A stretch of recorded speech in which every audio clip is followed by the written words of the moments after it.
아멘. 질문이 한 가지 있어요. 물질과 관련하여서 참된 이웃사랑은 어떻게 해야 하는가라는 거예요. 이 질문에 초점 맞추어서 하나님 메시지를 듣겠습니다.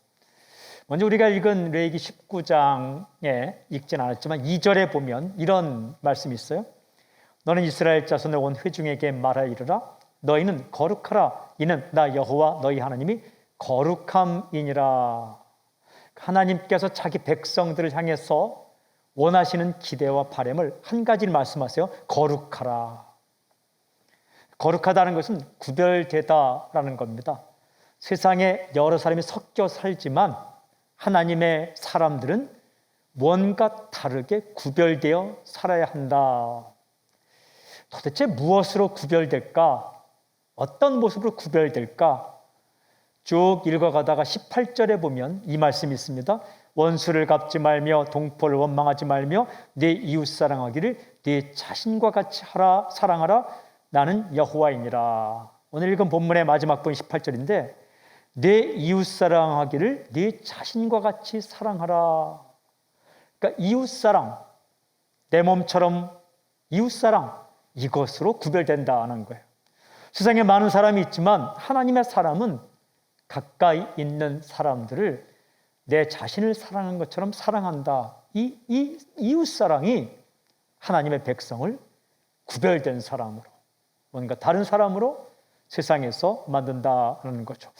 예수님도 이 말씀하셨어요. 마태복음 22장 39절에서 둘째도 그와 같으니 네 이웃을 네 자신같이 사랑하라 하셨으니, 하나님을 사랑하고 두 번째는 이웃을 사랑하는 것이 가장 큰 계명이다 말씀하셨죠. 그러니까 레위기 19장을 보면 2절 말씀에 너희는 거룩하라. 그러니까 좀 구별되어 살아라. 뭔가 다르게 살아라. 그게 내 소원이다. 18절에 보면 그 한 가지 특징이 이웃을 네 자신처럼 사랑하는 것이다. 제가 궁금했습니다. 그래서 2주 전 예배를 마치고 그 중간에 어떤 말씀이 있을까 읽어보았는데, 거룩한 하나님의 백성의 삶, 그 특징 한 가지 이웃사랑, 그 중간에는 놀랍게도 물질에 대한 말씀으로 가득 차 있었습니다. 뭔가 좀 다른 내용도 몇 군데 있지만 굉장히 많은 부분 물질에 관한 말씀이 있었습니다. 읽고 또 읽었습니다. 그러면서 물질과 관련하여 이웃사랑을 어떻게 할 것인가, 물질과 관련하여 이웃과의 관계에서 어떻게 물질을 사용하는 것이 거룩한 하나님의 사람의 삶인가에 대해 메시지를 듣게 되었어요. 세 가지 포인트로 나누어서 말씀을 듣겠습니다. 첫 번째 포인트는 먹고 사는 게 힘든 사람들을 생각하라 라고 말씀하세요. 19장 9절과 10절에 이런 말씀이 있더라고요. 너희가 너희의 땅에서 곡식 거둘 때에 너는 반 모퉁이까지 다 거두지 말고 내 떨어진 이삭도 줍지 말며 내 포도원의 열매를 다 따지 말며 내 포도원에 떨어진 열매도 줍지 말고 가난한 사람과 거류민을 위하여 버려두라. 나는 너희 하나님 여호와이니라. 추수하는 이야기예요. 그런데 이 구절에 아주 중요한 구절이 있어요. 가난한 사람과 거류민을 위하여, 이런 구절이에요. 가난한 사람, 배고픈 사람이죠. 거류민은 누구입니까? 해외에서 들어와서 살고 있는 이주민들. 이 가난한 사람과 거류민의 공통 특징이 뭡니까? 먹고 사는 게 힘든 사람입니다. 그 사람들을 챙기라라고 말씀하세요. 그 사람들을 생각하라 라고 말씀하세요. 구체적으로 어떻게 하라는 겁니까? 곡식 거두고 포도열매 딸 때에 이렇게 하라는 거예요. 다 거두지 말고, 다 따지 말고, 떨어진 이삭도 줍지 말며 떨어진 열매도 줍지 말고 버려두라. 그러니까 곡식 거둘 때에 다 거두지 말고 좀 남겨두라라는 거예요. 이삭이 떨어지면 그냥 야박하게 싹싹 쓸어 담지 말고 좀 버려두라. 포도 열매 딸 때도 다 따지 말고 좀 남겨두라. 그리고 포도 열매가 땅에 떨어지면 그것까지 주워서 네가 챙기지 마라. 누구를 위하여? 먹고 사는 게 힘든 사람들을 위하여, 가난한 사람, 거류민들 위해서 남겨두라라는 거예요. 사랑하는 여러분, 저는 우리의 삶 가운데, 특별히 우리의 물질 생활 가운데 힘든 사람 위하여 좀 남겨두고 좀 이렇게 버려두는 그런 포션, 그런 부분이 있기를 저는 선포합니다. 제가 우리 교회, 특별히 사람 살리는 교회 몇 년 동안 이렇게 있으면서 참 좋은 점은 무엇이냐 하면 선교사님들이 우리 교회에 오셨을 때에, 그리고 어떤 일을 할 때에 성도님들의 마음 가운데 나누고 싶은 따뜻한 마음이 참 많다는 걸 알게 되었습니다.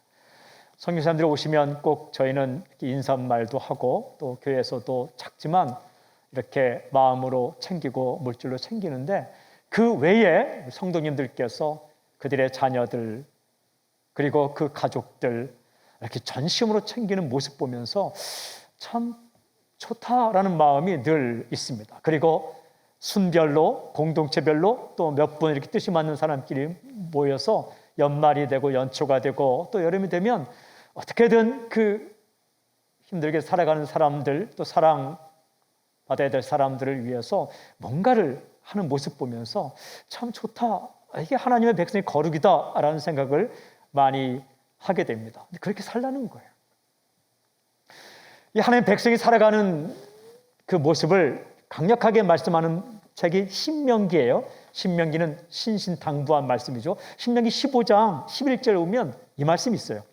땅에는 언제든지 가난한 자가 그치지 아니하겠으므로, 굉장히 중요한 말씀이에요. 땅에는 언제든지 가난한 자가 그치지 아니하겠으므로 내가 네게 명령하이르노니 너는 반드시 네 땅 안에 네 형제 중 곤란한 자와 궁핍한 자에게 네 손을 펼지니라 되어 있어요.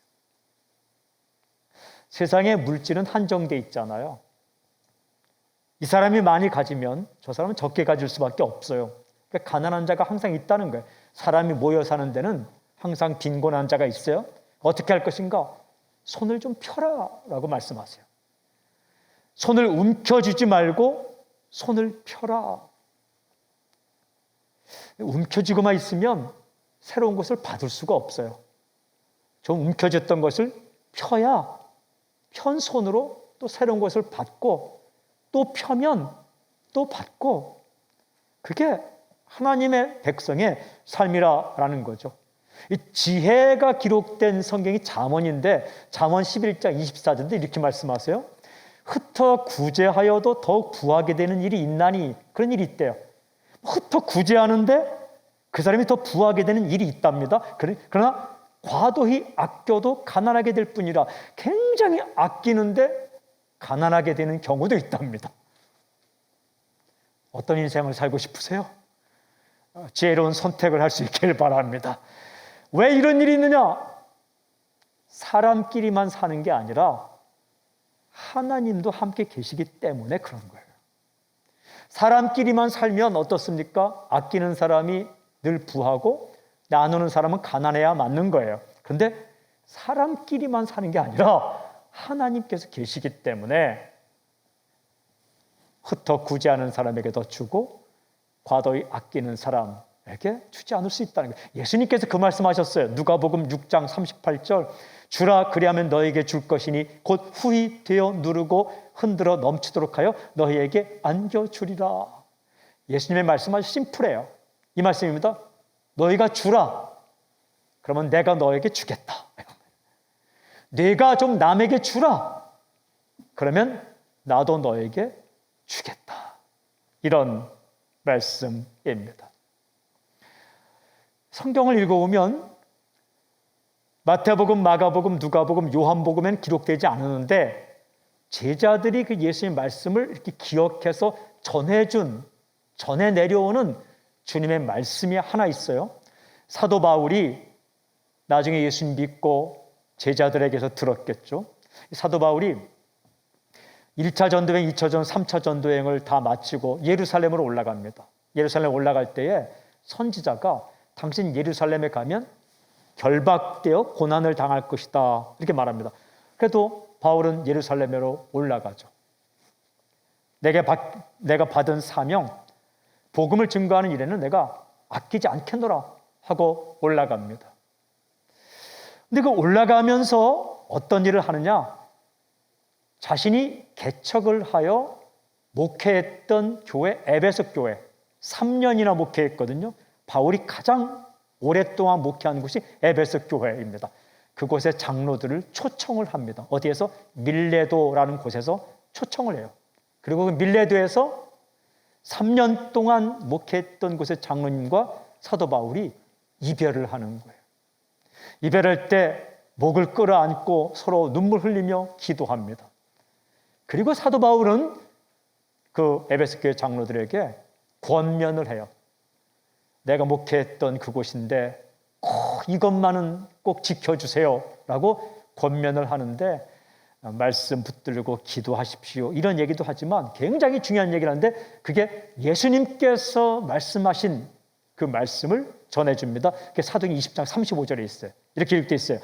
범사에 여러분에게 모본을 보여준 바와 같이 수고하여 약한 사람들을 돕고, 좀 약한 사람들을 도와주세요. 그리고 또 주 예수께서 친히 말씀하신 바 주는 것이 받는 것보다 복이 있다 하심을 기억하여야 할지니라. 예수님께서 친히 말씀하신 것을 꼭 기억해 주십시오. 그 말씀이 뭐예요? 주는 것이 받는 것보다 복이 있다. 받는 것은 복이에요. 인생을 살면서 사랑도 받고 도움도 받는 것은 복입니다. 그런데 주는 것이 더 복이 있다. 그것을 꼭 기억해 주십시오. 어려운 사람을 도와주십시오 라고 권면하고 본인은 예루살렘으로 올라갑니다. 사랑하는 여러분, 이웃사랑, 그것이 거룩한 백성의 특징인데 어떻게 물질을 사는? 첫 번째는 먹고 사는 게 힘든 사람들을 늘 기억하고 생각하고 나누라 라고 말씀을 하세요. 두 번째는 포인트가 잘못된 방법으로 이웃의 물질을 내 것으로 만들지 말라. 첫 번째 부분이 분배, 나눔이라면 이 두 번째 부분은 생산 부분이에요. 그러니까 물질을 획득하는 과정에서 가까이 있는 사람에게 악을 행하고 올바르지 않은 방법으로 돈을 벌지는 말라라는 거예요. 여러분, 살다 보면 어떤 일 할 때 의도, 즉 목적이 굉장히 중요합니다. 왜 그것을 하느냐, 무슨 목적으로 그것을 하느냐, 의도와 목적이 굉장히 중요해요. 드러나지 않지만 선한 목적으로 하는 게 아주 중요하죠. 결과도 중요해요. 뭐 결과가 어떻지 그게 아니라 결과도 선한 열매가 맺혀지고 좋은 결과가 있는 거 굉장히 중요해요. 그런데 과정도 중요하다는 거예요. 프로세스. 어떻게 그 일을 해나가는가. 특별히 왜 돈을 버는가, 의도, 목적도 중요해요. 벌어서 남 주겠다. 좋아요. 정말 열심히 해서 좋은 그 결과를 나왔어요. 그것도 중요해요. 그런데 어떻게 그 물질을 획득했느냐, 굉장히 중요하다는 거예요. 어떻게 재산을 모았는가, 아주 중요하다는 얘기입니다. 그 과정 가운데 악을 행하지 말라. 몇 가지 레위기에서 말씀하시더라고요. 첫 번째가 도둑질하지 말라. 레위기 19장 11절 우리가 읽었죠. 너희는 도둑질하지 말며 속이지 말며 서로 거짓말하지 말며. 그러니까 도둑질을 해서 물질을 축적하지 말라. 도둑질이 뭡니까? 내 것이 아닌데 허락 없이 내 것으로 만드는 것. 이게 도둑질이에요. 10계명 가운데 8번째 계명이 바로 이것입니다. 신명기 5장 19절에 도둑질하지 말지니라. 신약성의 에베소서를 읽어보면요, 하나님의 사람을 새 사람이라고 말해요. 새 사람. 그러니까 예수님 믿고 구원받은 사람을 새 사람이 되었다. 믿기 전에는 옛사람이에요. 옛사람이 새 사람이 되었다. 근데 새 사람이 어떻게 살아가는가를 말씀한 부분이 에베소 4장에 기록되어 있어요. 4장 28절에 이렇게 말씀하세요. 도둑질하는 자는 다시 도둑질하지 말고 돌이켜 가난한 자에게 구제할 수 있도록 자기 손으로 수고하여 선한 일을 하라. 그러니까 예수님 믿고 새 사람이 된 사람은 실제 도둑질하지 말고, 그리고 가난한 자에게 나눠줄 것이 있기 위하여 열심히 일을 하라라고 말씀하시죠. 생각해 보세요. 내가 도둑질을 당했다. 얼마나 마음이 아프겠어요. 그러니까 이웃사랑의 기본은 다른 사람의 눈에 눈물 흘리게 하는 게 아니다. 두 번째는 속이지 말라. 이렇게 속이지 말라. 방금 전에 읽었지만 레위기 19장 11절에 이렇게 기록되어 있어요. 너희는 도둑질하지 말며 속이지 말며 서로 거짓말하지 말며. 그러니까 속여서 부를 축적하지 마라라는 거예요. 레위기 19장 36절에도 공평한 저울과 공평한 추와 공평한 에바와 공평한 흰을 사용하라. 이게 뭐? 무게를 속이지 말라라는 거예요. 저울을 속이지 말라. 그러니까 속여서 부를 축적하지 마라. 세 번째는 착취하지 말라 이렇게 되어 있어요. 우리가 읽은 레위기 19장 13절에 말씀합니다. 너는 내 이웃을 억압하지 말며 착취하지 말며 품꾼의 삭슬 아침까지 밤새도록 내게 두지 말며. 그러니까 함께 수고하고 함께 일하는 사람들에게 나눠줄 정당한 몫을 내가 인마이 포켓하지 말라라는 말씀입니다. 그러니까 자신의 수고에 대해서 애씀에 대해서 이만큼 받으면 참 좋다라고 여길 만큼 품삯을 잘 이렇게 나눠주라. 그 다음에 이 말씀도 있더라고요. 네 번째는 이웃의 피를 흘리지 말라. 우리가 읽은 레위기 19장 16절 말씀이에요. 19장 16절.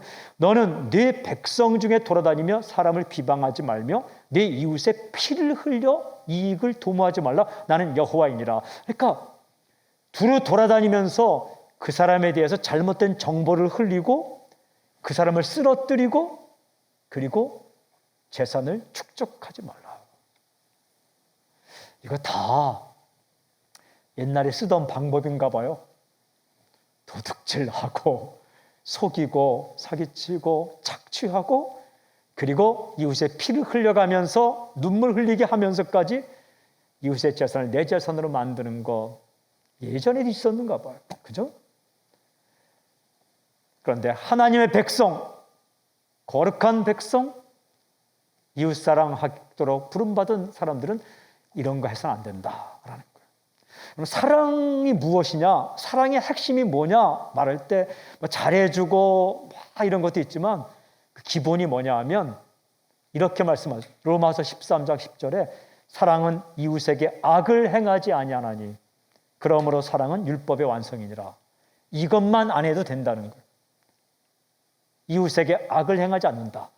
그러니까 도둑질하지 말고 속이지 말고 착취하지 않고 이웃에 피 흘리지 않는 것, 이것이 출발이고 기본이다 라는 겁니다. 물질로 인하여 다른 사람의 마음을 아프게 하지 않는 것, 이것이 굉장히 중요한 부분입니다. 마지막 세 번째 포인트가 뭐냐면 가진 것 갖고 사람을 평가하지 말라라고 말씀하세요.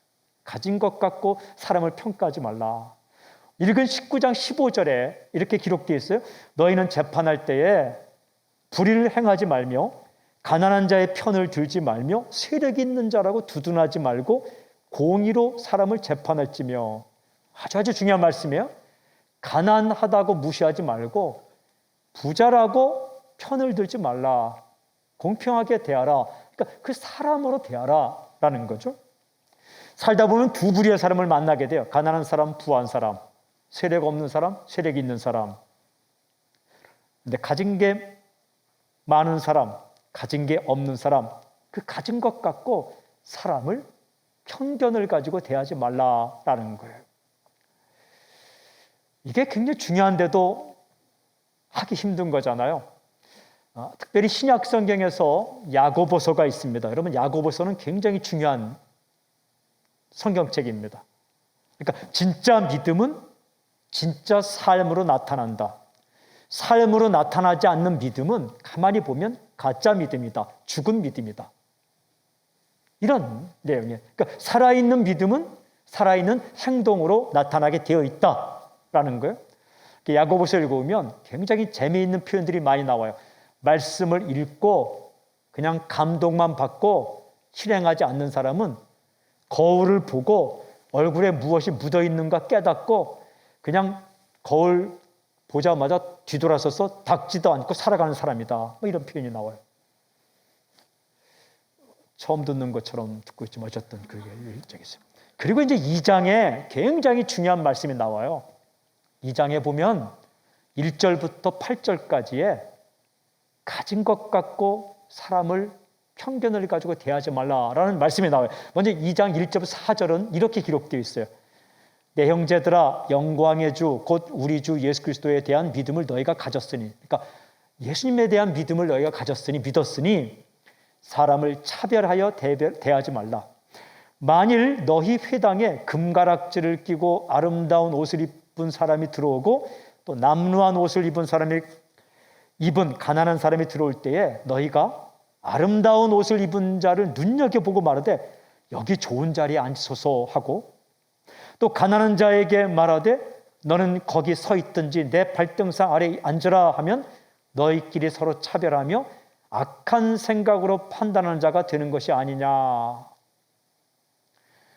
그 당시 사람들이 회당에 모였어요. 회당은 이스라엘 백성들이 성전에 갈 수 없기 때문에 자기들이 사는 마을에다가 지은 모임 장소입니다. 시나고그, 회당이죠. 근데 초기 기독교인들은 그 회당에서 모였어요. 모임 장소가 된 거죠. 성전은 아니지만 모임 장소로 모였습니다. 근데 그곳에 어떤 일이 있었는가 하면 예전이나 지금이나 똑같은가 봐요. 금반지 끼고 굉장히 좋은 옷을 입고 들어오면 사람들이 눈여겨보고 있다가 가까이 가서 여기 좋은 자리에 앉으세요 이렇게 했다는 거예요. 그리고 남루하고 허름한 옷을 입고 들어오는 사람이 있으면 눈치를 주면서 거기 서 있든지 말든지 아니면 내 발밑에 앉든지 이렇게 얘기했다는 거예요. 실제 있었던 일이죠. 이거 안 된다는 겁니다. 이게 그렇게 살면 안 된다는 거예요. 적어도 세상 사람은 그렇게 하지만 하나님의 백성은, 구별되어 살기를 원하는 사람은 이렇게 하면 안 된다라는 거죠. 옷차림새, 자동차, 직업, 사는 집 이런 것 가지고 사람 평가하고 박대하거나 환대하면 안 된다라는 거예요. 읽은 4절 보면 이런 태도와 이런 삶의 방법을 악한 생각이라고 딱 이야기해요. 야고보서 2장 4절에 악한 생각이다, 악한 태도다라는 거죠. 이런 행동은 죽은 믿음이다. 살아있는 믿음을 가진 사람은 그렇게 하지 않는다라는 거죠. 근데 세상은 그렇게 살아가요. 어딜 가도, 숙박시설을 가도, 식당을 가도, 어디 하다못해 인포메이션 데스크, 좀 안내 데스크에 가서 물어봐도 다 이게 그렇게 대합니다. 그러나 하나님의 사람은 그냥 사람으로 대하고, 내가 안내 데스크에 있으면 무엇을 물어보러 오면 그 사람의 겉모습에 따라서 친절하게 대하거나 박대하지 말고 알려줄 것을 그대로 잘 알려주라라는 겁니다. 그러면서 그렇게 사는 것을 야고보서 2장에서는 이웃사람과 딱 연결시킵니다. 2장 8절 9절 정확하게 너희가 만일 성경에 기록된 대로 네 이웃사랑하기를 내 몸과 같이 하라 하신 최고의 법을 지키면 잘하는 것이거니와 만일 너희가 사람을 차별하여 대하면 죄를 짓는 것이니 율법이 너희를 범법자로 정죄하리라. 그러니까 가진 것 가지고 사람을 차등 대우하면 죄 짓는 것이다.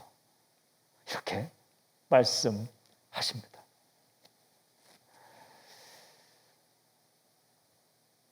근데 이게 세 가지가 다 세상 살다 보면 쉽지 않아요.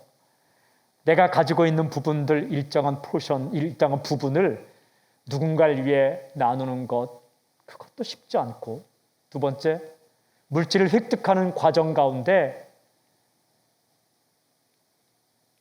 조금만 눈 감으면 생길 것 같은 그 물질을 앞에 두고 이웃에게 피해를 주지 않기 위해서 정직한 방법을 택한다는 것 결코 쉽지 않고, 세 번째는 눈에 보이는데 보이는 것 가지고 판단하지 않고 그 사람을 액면 그대로 동등하게 대해준다는 것, 그리 쉬운 일이 아닙니다. 그러니까 성령 충만해야 되는 거예요. 그러니까 전에 읽었던 말씀, 들었던 말씀이지만 오늘 다시 읽고 다시 듣고 주 앞에 엎드려야 되는 거예요.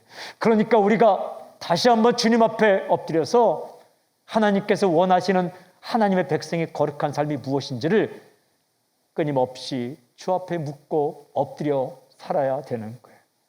예전에는 내가 받는 입장이었지만 어느 순간 내가 품삯을 나눠주는 입장이 될 때에 과연 나는 어떻게 할 것인가를 정신 차리지 않으면, 생각하지 않으면, 끊임없이 엎드리지 않으면, 끊임없이 주의 말씀을 듣지 않으면 순간순간 곁길로 갈 수밖에 없다라는 거예요. 예수님은 그렇게 사셨어요. 힘들고 어려운 사람 고쳐주고 나눠주었어요. 그리고 예수님은 그냥 누가 와도, 거지가 와도 부자가 와도 똑같이 대해 주셨습니다. 저는 저희 교회가 공동체적으로 누가 왔다고 호들갑을 떨고 또 누가 왔다고 박대하지 않는 그런 모습이 참 좋아요. 그냥 누가 와도 한 분의 성도처럼 웰컴하고, 아이든 어른이든 성도님들 가운데 그런 문화가 있다는 게 얼마나 감사한지 몰라요. 저는 언제까지도 그런 공동체가 되었으면 좋겠어요.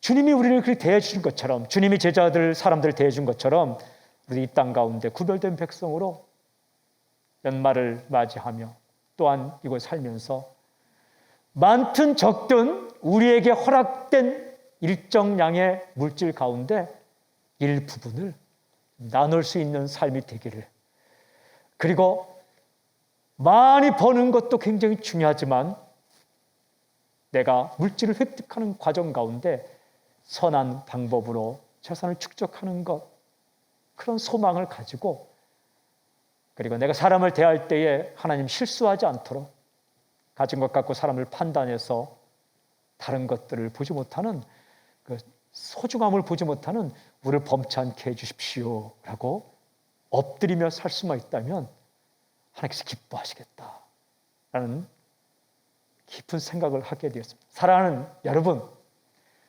하나님은 당신에게 기대를 가지고 있어요. 하나님은 자기 백성의 기대를 가지고 있기 때문에 이 말씀하시는 거예요. 소망을 가지고 있기 때문에 이 말씀하시는 거예요. 나는 너희들이 세상 속에 있지만 그냥 세상 사람들이 흘러가는 대로 사는 것처럼 그냥 흘러가지 말고, 죽은 물고기처럼 그냥 세상 물결에 따라가지 말고 살아있는 물고기처럼 구별되어서 기도하고 엎드리고 말씀 앞에 서서 구별된 거룩한 백성으로 살기를 원한다는 하나님의 특별한 기대가 있는 거예요. 그러니까 이 말씀은 부담이 아니라 행복입니다. 저는 선포하고 축복합니다. 물질과 관련하여 참된 이웃사랑의 레위기 19장의 모습이 여러분의 인생 가운데 사건으로 일어나길 주님을 선포합니다. 할렐루야. 그렇게 행하실 주님을 찬양합니다. 아멘, 아멘, 아멘.